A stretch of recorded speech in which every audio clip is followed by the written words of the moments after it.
안녕하세요. 반갑습니다. 오늘 영상에서는 용띠분들 2022년 전반기부터 후반기까지 운세의 흐름을 보겠습니다. 양력으로 2월 4일부터 시작되는 운세인데 용하고 호랑이가 만나면 방합이 되고 역마살이 되는데 격각이라고 하는 현상도 일어납니다. 이런 경우는 이민년 자체가 나쁜 건 아닌데 어떤 과정 속에서 약간의 불편함도 생긴다는 겁니다. 거기다가 용띠분들은 올해가 들어오는 삼재입니다. 물론 이렇게 띠만 가지고 악삼재다, 복삼재다 어떤 걸 결정할 수는 없는데 매사 모든 부분에서 조심해서 나쁠 건 없다. 이런 개념이 필요합니다. 그럼 이제 월별 운세의 흐름을 살펴보겠습니다.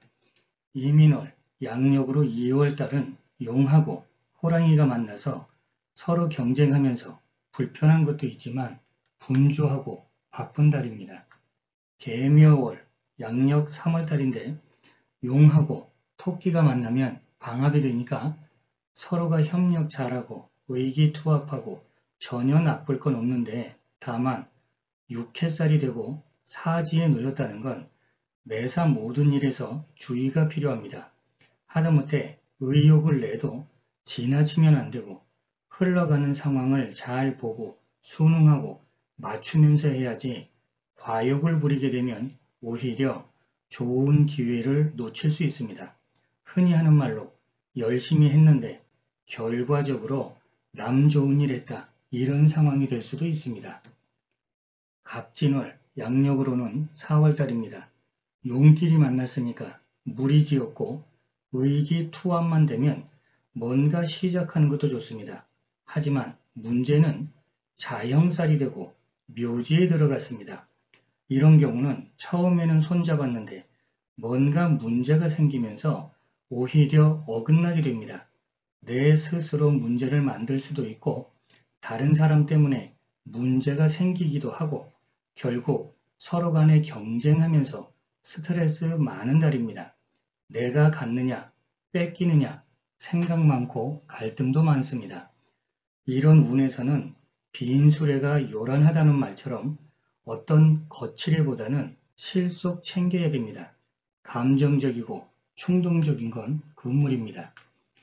을사월 같은 경우는 양력 5월달인데 용하고 뱀이 만나면 절지에 놓이고 겁살이 됩니다.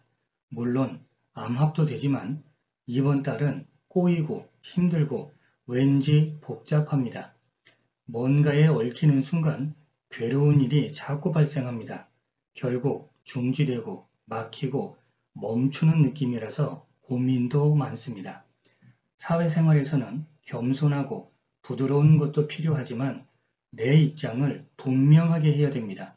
특히 가까운 사람하고도 갈등이 생길 수 있으니까 말 한마디를 해도 편한 것보다는 서로가 존중하면서 선을 넘지 않는 게 좋습니다. 병오월 양력으로 6월달인데 용하고 말은 태지에 놓이고 재살이 됩니다. 그리고 격각 현상도 되니까 사실 어떻게 보면 이번 달도 주의가 필요합니다. 문소운도 되고 금전운도 될 수 있지만 쉽지는 않습니다. 생각지 못한 방해도 있고 사람 간의 배신수도 있습니다. 어떤 특정 공간에 갇혀있는 모습도 되니까 건강관리 잘 하시고 신중하셔야 됩니다. 정미월 양력으로는 7월달인데 용하고 양이 만나면 천살에 파살작용이 생깁니다. 이번 달 역시 쉽지는 않습니다. 사람 관계도 쉽지 않고 재물적인 부분에서도 지출이 많거나 재물 손재가 있거나 들어와야 될 돈인데 안 들어오거나 결국 돈 때문에 불편합니다. 그러다 보니까 마음이 답답하고 우울합니다. 일단 이번 달도 몸과 마음에 안정이 필요합니다. 무신월 양력으로는 8월달인데 용하고 원숭이가 만났으니까 합이 되고 장생지에 놓이게 되는데 이번 달은 주목받고 도움도 받고 인정도 받고 여러모로 괜찮은 달입니다. 대신에 다른 사람 일에 관여하거나 잘못 휘말리게 되면 머리 아프게 됩니다. 근심거리 생긴다는 뜻입니다. 결국 외부적인 확장이나 무리하면 안 됩니다.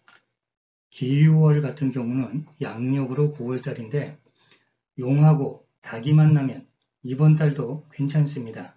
육합도 되고 욕지에 놓인 만큼 어떤 다른 사람들한테 부러움받기도 하고 인기를 얻는 것도 되고 능력 발휘하는 것도 되고 특히 미혼인 분들은 연애운이 좋은 달입니다. 다만 조심해야 될 부분은 이런 운에서는 선을 넘는 언행은 망신당하게 됩니다. 망신수는 말 표현 그대로 망신당하는 것도 되지만 잘못하면 실패하는 것도 되니까 지나친 욕심이나 언행은 금물입니다. 경술월 양력으로 10월달인데 용하고 개가 만나면 충이 되고 월살이 됩니다. 이런 경우는 관제구설이나 여러가지 사건, 사고, 물론 몸 다치는 사고수도 포함됩니다. 절대 무리하면 안 됩니다. 지나친 고집이나 욕심은 여러가지 사건을 만들게 됩니다. 주변 사람들하고 마찰도 많고 해결해야 될 일도 많고 정신적인 압박감도 강하고 결국 이번 달은 감정 조절하시면서 인내심이 필요합니다. 신해월 양력으로 11월달입니다. 용하고 돼지가 만나면 원진이 됩니다. 거기다가 망신살에 놓였습니다. 이런 운에서는 특히 사람 풍파가 많습니다. 내가 하는 말이 있는 그대로 소통 안 되고 자꾸 왜곡되고 오해가 됩니다. 물론 상대방이 하는 말도 자꾸 오해가 됩니다. 이런 상황이라면 서로가 갈등이 심해질 수밖에 없습니다. 물론 이번 달 자체가 나쁜 건 아닙니다. 용 입장에선 금전은 들어온 겁니다. 그걸 잡기 위해서는 지금 설명한 부분을 조절하셔야 된다는 뜻입니다. 대인관계가 꼬이면 어차피 지금 하는 일도 힘들어집니다. 힘들다는 건 장애가 많다는 겁니다. 임자월 양력으로 12월달입니다. 용하고 쥐가 만나면 합의되고 장성살에 제왕집니다. 기대해 볼 만합니다. 문서, 금전, 애정 모든 부분에서 상승하는 운기입니다. 이번 달 같은 경우는 적극적인 자세가 필요합니다. 하지만 대인관계에서는 흔히 하는 말로 벼가 익을수록 고개 숙인다는 말처럼 겸손함이 필요합니다. 개축월 같은 경우 내년 양력 1월달인데 용하고 소가 만났으니까 반한살에 놓이는 건 좋지만 파살도 됩니다. 이런 운에서는 노련해야 됩니다. 일단 전반적인 운기는 좋습니다. 좋은 일도 생기고 사람들한테 관심도 받고 노력한 만큼 성과도 내고 하지만 갑자기 변동하는 건 안 좋습니다. 철저하게 준비해 왔다면 괜찮지만 충동적인 건 불리하다는 뜻입니다. 자, 이렇게 오늘 영상에서는 용띠분들 2022년 1월부터 12월까지 운세의 흐름을 봤습니다. 띠만 가지고 본 내용이니까 도움이 되는 부분만 참고하셔서 여러분들이 올 한 해 보람있고 행복하기를 기원드리겠습니다. 감사합니다.